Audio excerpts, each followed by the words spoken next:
Hello there, it's Fee.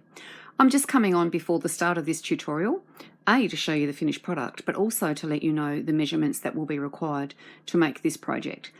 I do give you the wrong measurements in the first part of the video for the lining and the wadding, mostly because I miscalculated, and when it came time for me to put it together I realised my mistake, but this is too big a project for me to make two different versions, to make two different videos. So just to give you an idea, this is the sort of workings out that I do when I design a project. You can see here, this was all of my workings out. And I failed to take into account the bottom of the bag that I was going to be sewing under. But anyway, I'm going to give you the measurements here now. They're also going to be down in the description box, and I will also place them in the Tote Lovers group on Facebook. So what you're going to need is 42.5 inch squares. So the 2.5 inch squares form the body of the bag, and also, oops, I've dropped it here, and also the back of the bag. It's all pieced with 2.5 inch squares. Let me just hang that back up again. Okay. So you also need your stitchery piece, which is 4.5 inches by 8.5, and that was the homework that I gave you earlier in the week. The pieces up here, this pink piece, which you'll need a piece for the front and a piece for the back, that's 2 inches by 12.5 inches. The bottom of the bag, this brown piece here that I've chosen, you need 2 pieces. Both are 4 inches by 12.5 inches. Now the measurements that I mentioned throughout the video that are wrong are for the lining and also for the wadding, whether or not you use parlan or just a quilt batting, it's up to you. But the actual measurements that you will need for that is 12.5 inches by 13.5 inches. Okay, now the measurements for the handles are, there are 4 pieces, so I've cut them out of 1/8, and they measure, let me just grab my bit of paper here, 16 inches by 2.5 inches, and you need 4 of them. So there you go. That's how you're going to make this gorgeous little bag you can take off to your sewing days, when we all get to go to sewing days again, whenever that will be. But my stitchery is a little bit of a thumbs up to COVID. A stitch a day keeps reality away. So anyway, sit back and watch the video, and I hope that you give this little tote bag a go. I'll catch you next time. Bye. Hello there. Welcome to Craft with Fee. I'm Fee, and today I'm coming to you with another project in the 12 weeks of Christmas. So if you don't know what that is, we have a group over on Facebook called the Tote Lovers Club, and I've been running a free pattern every Sunday for 12 weeks. So as I said, this is project number 8, and it's using the beautiful Tilda fabric called Maple Farm. So in the group this week, I gave a stitchery so that people could get a head start on this week's project, because it's going to take a little longer than the normal projects. I will pop a link in the description box for you to download this if you want to start from scratch. And you need to put it onto a piece of linen, hanky linen, white in colour, and it needs to be 4.5 inches wide by 8.5 inches in length. And I've used a Cosmo variegated thread number 9010, which matches the fabric beautifully. And I've used a chain stitch to stitch it. So what you need to do next is to choose 10 of the fabrics. Now out of those 10 fabrics, I need you to cut 4 2.5 inch squares. You can see them here, so I've got all of those. Then you need to choose 2 additional pieces of fabric, and preferably a different colour to those that you've already used in the squares. And you need to cut 2 pieces from one of them, which measure 2 inches in width by 12.5 inches in length. So I've chosen the beautiful little birdie one there. And then I've got this lovely brown floral, which is 4 inches in width by 12.5 inches in length. So it's double the width of these little ones here. I've also then got 2 pieces of fabric for my lining. Now I've just used a plain white. You can use whatever you want. You can even use a pattern fabric if you wish. Now that measures 11.5 inches by 12.5 inches. And then you can use a wadding, a quilt batting, or fusible wadding, whatever you want, just to give it a little bit of body, and they need to be the same measurement. So that's 11.5 by 12.5. So we've got 2 of those in the wadding, 2 of those in the lining fabric, 2 pieces of fabric here, 2 inches by 12.5, 2 more pieces, 4 inches by 12.5, and then we have 10 different fabrics, and out of each of those we've cut 4 2.5 inch squares. So that actually gives you 40. So what we need to do to begin with is we need to make some families of strips. So for instance, you need to just make sure that the fabrics have a nice sort of mix so that you don't have two of the same fabric next to one another. So we're going to be joining 4 of the squares together in a strip, and we're going to be doing that 10 times. So you're going to end up with 10 strips, and each of them will have 4 joined together. Now we're going to be using a 1/4 inch seam, so if you have a 1/4 inch foot on your machine, make sure that you use it. And once you have actually sewn them all together, then I want you to iron the seams, but I'll come back and show you how we're going to do that. So now you should have a lovely pile of 10 strips of 4. And we're going to take the stitchery and we're going to lay 2 of the strips on either side. So you'll need to have a bit of a play around because you don't want any double ups. So you need to just lay them down and then make sure that you don't have 2 of the same fabric next to each other. So that looks like that's going to be a nice mix there. And then this one could go there. You can see here I've mucked up because I have 2 of the same fabric on either end, but that's okay. That's the beauty of patchwork. I just need to make sure that I don't put them near another one like that. So we might actually take that one out for a moment and put that one in, and then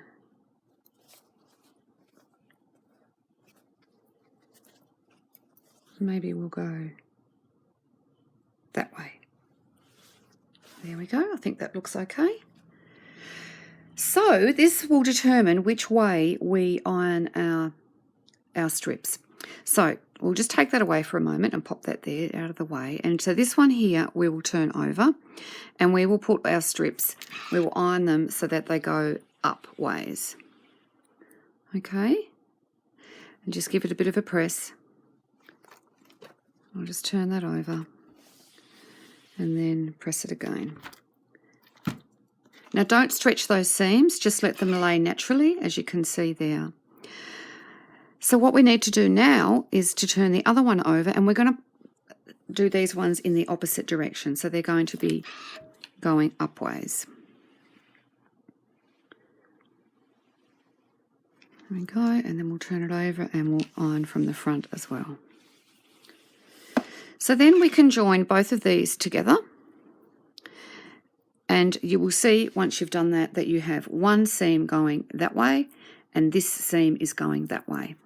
That is how we get nice little flat seams. So what we're then going to do is we're going to join them together, and you'll be able to feel when you start moving your finger backwards and forwards over the seam, you'll be able to feel it lay down against itself so that you're going to get a nice perfect match there. Now the best way that I know is to use these fork pins. So a fork pin would then go up through the seam and you would have one on either side, and then that way it won't move. It can't move because of the pin itself there. So when you open it up, you will see that you're going to have a beautifully matched seam with a gorgeous junction there where all 4 of the seams meet.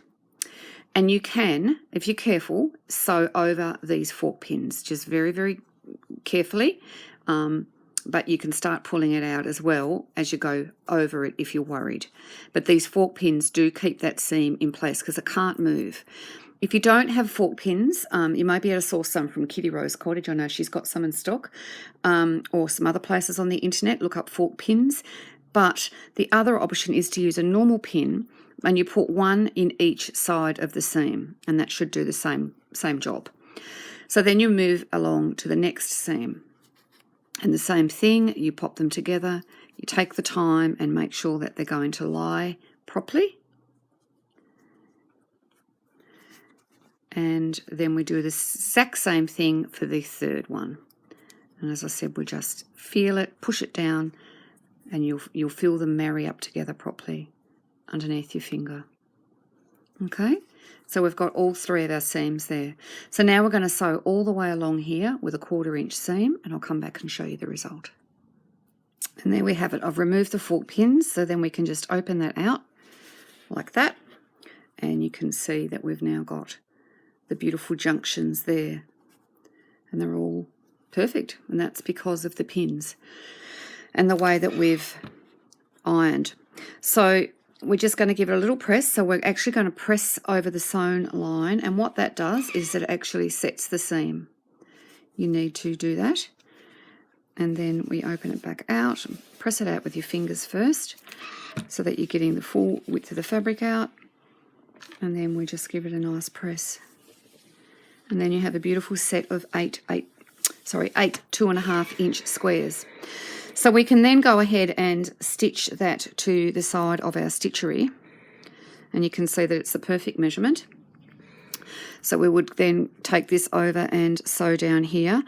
So we need to do exactly what we've done on this side to this side, so that we've got it all sewn together there, and you'll have this beautiful front. Now for the back, we might as well get you to do that at the sewing machine while you're at it, so I'll iron all these in a moment. So you're going to do exactly the same thing. So we've got our remaining 6 strips, and you need to lay them out in the pleasing manner. So that one's no good because they're next to one another, so that's what you've got to play with. So maybe that one could go like that, and we're just going to do the same thing. So exactly the same way, this row the seams will go up, this row the seams will go down, this row the seams will go up, and you can continue on until you've got your whole 6 together. Then you sew them all together, and that will give you the same size piece for the back of our project. So if you go and do all of that and then come back, and we will be able to put it all together. And there we have it. So we have the stitchery with the 2 rows on either side there now sewn together, and then we also have the 6 rows of 4 sewn together on the back here. But what I have done is I have attached the 2 inch by 12.5 inch strip to the top, and then I've attached the 4 inch by 12.5 inch strip to the bottom. And I'm going to be doing the same to this one here. So we're going to attach that one here, and if you're using a directional fabric, just remember to make sure that you've got it going in the right direction. And then we're going to attach the 4 inch strip to the bottom down here. Then hopefully you caught the correction on the screen at the start where I gave you the wrong measurements for the lining and the wadding. What it should have said was that it's 13.5 by 12.5. So you can then apply your wadding to the back of both pieces, and then you can quilt it any way you want. So I'm just going to go and just do a little bit of quilting in the ditch on this one. And once I've attached this one, I'll attach the parlan to that, and I'll go ahead and quilt that piece as well. And there we have it. So it's now been quilted. I've just quilted in the ditch around the stitchery. I've gone all the way along here, and then all the way along the bottom here as well. And on this piece, I've just done some quilting all the way along each of the rows. So I'm going to leave it at that. Okay, so now we need to put the 2 pieces together, and I'm going to pop it into the screen so that we can see the bottom here, because this is the next bit that we need to do. Okay, so we're going to lay them together so that they are right sides matching, and I just want you to take the time here now just to make sure that those 2 strips of the pink are going to line up, and pop a clip. Oops, pop a clip there. Okay, and then the same here with your brown piece along the bottom. I just want you to make sure that they're also going to line up.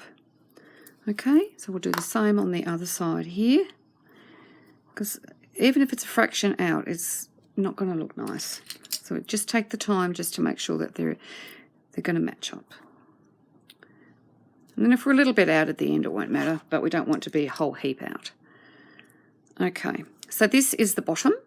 You can see here, this is the bottom where the 2 pieces of brown will meet. So what we're going to do is we're going to draw with a ruler. I'll grab my big ruler here, and we're going to draw a 2 inch square. I'm just going to use a friction pen. And so that is 2 inches. So 2 inches from the bottom and then the side. And you can see there that we're going to have a nice big 2 inch square. And we will do the same on the other side here.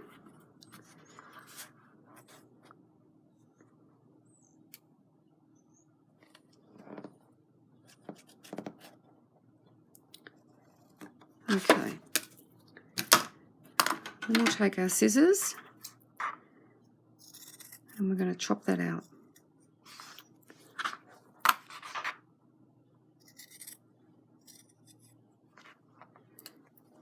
And there we go.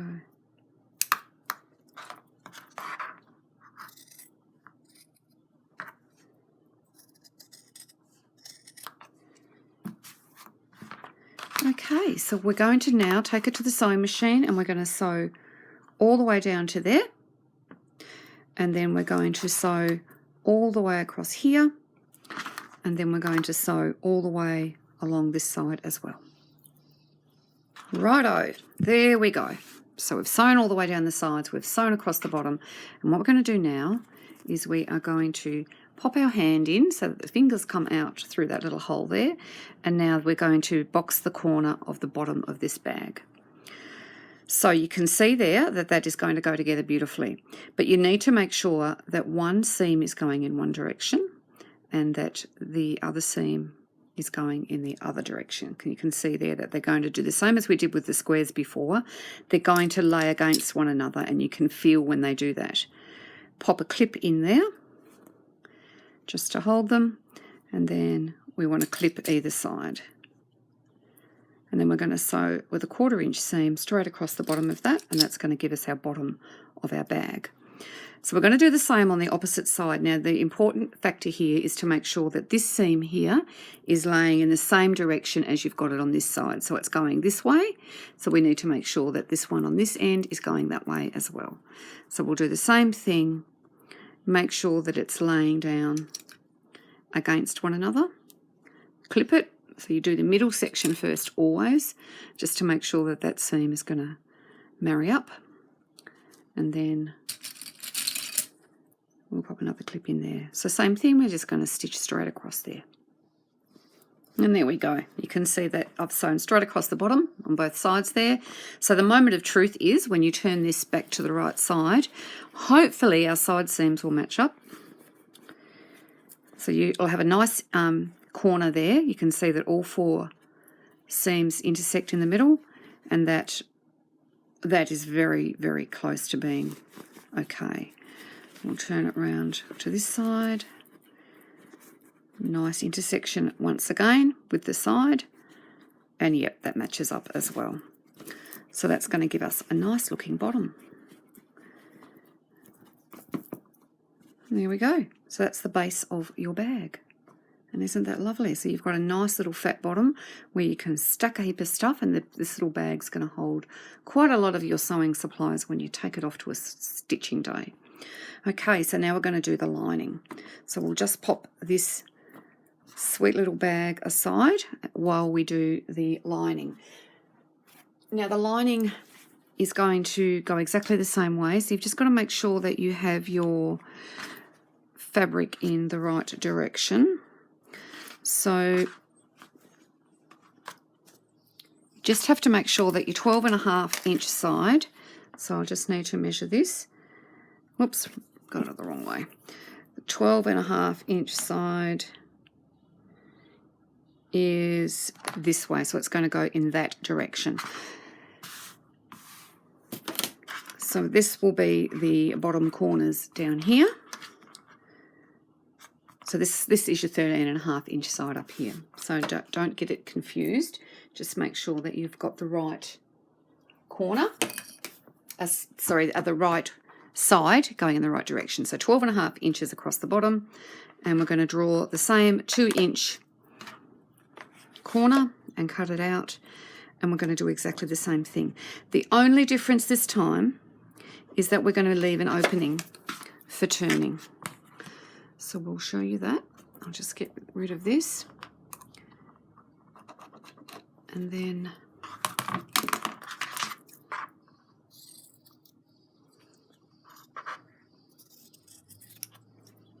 okay, we'll cut this one.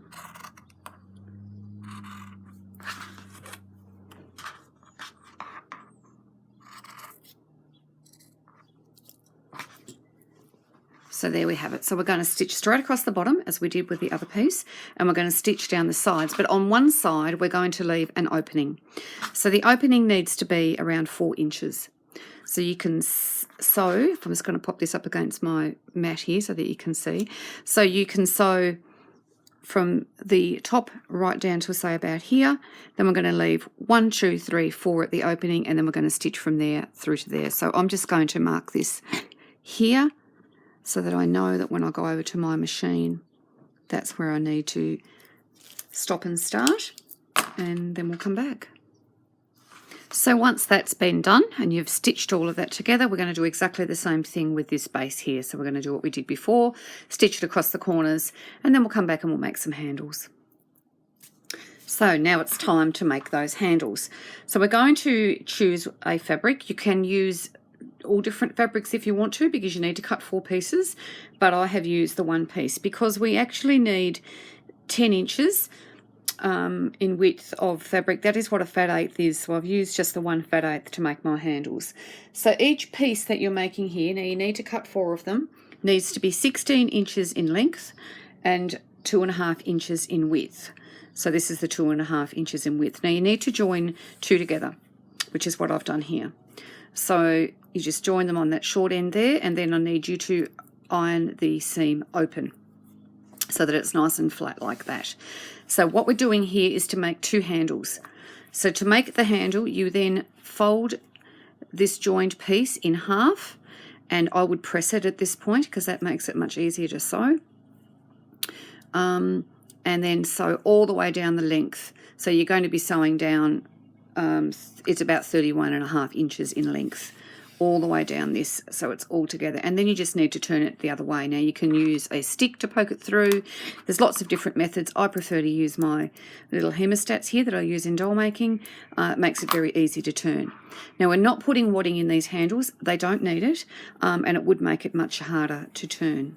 And because we're using fat eighths, it's made it a little tricky in how to actually get the length that we need for a bag, but this has worked out to be fine, and it's a great length. And what I've done after I have turned it is I have ironed it flat, and then I've sewn all the way down 1/4 inch in from either side, and you can see there that it's a nice little strap now. So then we'll go ahead and make the other one so that we've got 2 sets of handles, and then we'll attach them to the bag, and then we're in the home straight. So both handles are now finished, and I've just popped them up against one another to make sure that they're the same length. If they're not, just trim one of them so that they are identical. Now obviously you have a front and a back of this, because your back is where you have your seam going down through the middle of the handle there. So what you want to do is to take the handle and lay it against your bag. We're going to actually put the raw edge of the handle up against the raw edge of the bag, and we're going to lay the handle so that it's in line with that first square there of the front of your bag. So we're just going to clip that down like so, and so we have the right side of the handle facing the right side of the bag, and then we're just going to make sure that we've got the handle going in the right direction, and we've got the other raw end here. And then we're going to do the same thing. We're just going to line it up so that it lies down and it's in line with that first square there. Then we're going to take it over to the machine, and we're just going to give it a very scant 1/8 of a seam just to sew it down. And we'll do the same to the one here on the back. So the exact same thing, the right side of the handle against the right side of the back, and we're going to line it up with that first square, and making sure that it's the same way, and then we'll do the same thing here. So we'll go and stitch those on, and then we'll come back. And there we go. So they are now stitched down, and you can see it's just about a 1/8 of an inch in, and it's attached it, but not permanently yet until we get to this next stage. Okay, so we're going to now put the lining over the top of the outside of our bag. So we're going to open up the lining. So this is still not turned to the right side. It's still got the wrong side there. And we are going to just pop it over the outer part of our bag. And make sure you tuck those handles in as well. So you want it all inside like this.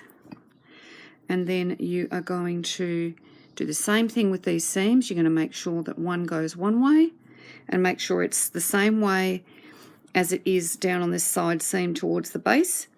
So you can see mine is going that direction, so I need to make sure that this seam is the same. And I'm just going to pop a clip there. So we've got the lining one going off to the right and the outer one going off to the left. And then we'll match the seam, make sure the same thing happens down here. So this time I need to have that one going that way and my lining going to the left. There we go.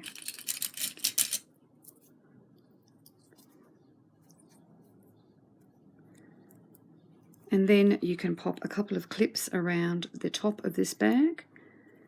Make sure that you're going to get it nice and neat. Here we go, and it should fit perfectly, which mine does. That's good. That's good news. Means that all my workings out are right. Sometimes when you design these patterns, as you'll see when I do the introduction to this video, that sometimes you don't account for things, and you've got to make some changes. But anyway, on this occasion, I've got it right.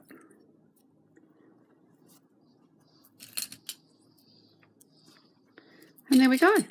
So we're going to stitch all the way around the top now, and then we're going to turn it to the right side when we come back. So now it's all sewn. So we're going to turn it round, and we've got this hole in the side, remember? That's what we had left on the lining, and we're going to pull the entire bag through that. And that is why we left 4 inches, because it's a lot of bulk here, and we don't want to damage our fabric. And if your hole is too small, you will damage your seams and you'll damage your fabric. You just need to make sure that you're leaving enough space. So this is all going to be a bit of a tangled mess. You're going to be pulling out handles. You're going to be pulling out the outside of the bag. And then, of course, you've also got your lining here. So before we go putting everything back together, we just need to get this lining here closed up. Now you can do it by hand, or you can take it off to the machine and do it. I like to iron mine first, which I will do, and then we'll just stitch it closed. Okay, now our lining is closed, so we're going to then poke it down inside the body of the bag, back where it belongs. And get it down into those corners nicely. And then we're going to take it over to the ironing board, and we're going to press all the way around the top of this bag so that the lining sits beautifully inside. And then we're going to top stitch it all the way around to finish it off. And there we have it. It's finished. So I've got it hanging on a little hook there on the back of the door. But there's our gorgeous bag. So it's all done. So it's made obviously with scrappy bits, but also you can, I'm showing you what you can do with fat eighths. Making handles and things like that aren't beyond fat eighths, just means a few joins, but I think that the finished product looks fantastic. So I hope you've enjoyed this project. It's been a bit of a long one this week, but well worth the effort. If you like this video, please give it a thumbs up, and don't forget to subscribe to my channel. I'll catch you next week. Bye for now.